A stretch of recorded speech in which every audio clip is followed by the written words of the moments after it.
Lors de l'ouverture du Festival de Cannes le 17 mai 2022, le monde du cinéma, en tenue de gala, laissait la parole au président ukrainien Volodymyr Zelensky. Une intervention bien loin du monde de la culture? Et si, au contraire, le Festival de Cannes était très politique? La démonstration en 5 arguments. Dès sa création, le Festival de Cannes est éminemment politique. Lancé en 1939, il entend notamment contrer le premier concours international dédié au cinéma, passé sous influence fasciste et nazie, le Festival de Venise, créé en 1932. Il est devenu très politique encore, mais sous une autre forme, après la Deuxième Guerre mondiale, puisqu'en fait, c'était une forme de diplomatie culturelle qui s'est mise en place. Et le festival était d'abord et avant tout un festival à partir duquel on faisait, d'une certaine manière, de l'intermédiation politique.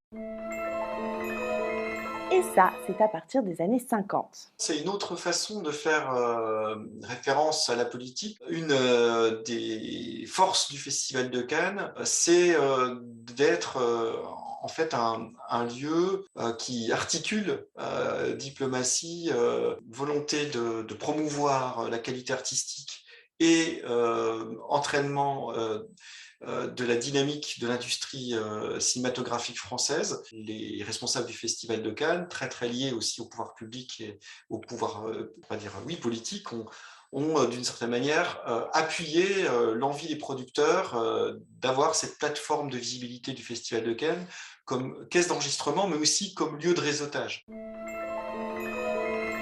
Dans cet article de France Culture qui date de 2016, on lit une sélection qui surreprésente la France et les États-Unis comme argument d'un festival politique. Sur cette question d'un événement très occidentalo-centré pour le sociologue, il y a au contraire une ouverture avec la création de la Semaine de la critique, puis de la quinzaine des réalisateurs dans les années 60.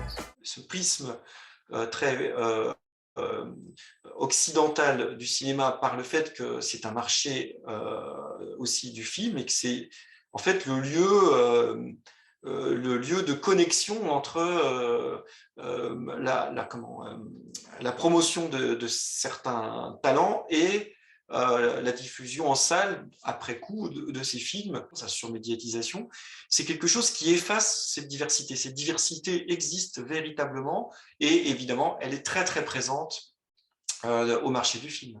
Pour autant, pour reprendre l'argument de France Culture et ce que nous dit le sociologue, il est vrai que sur les 21 longs-métrages en compétition pour 2022, on peut compter seulement 3 films hors Europe et Amérique du Nord. Et là, on peut en citer des exemples. De mai 68 en passant par les dénonciations du sexisme, du racisme ou autres messages pour le monde.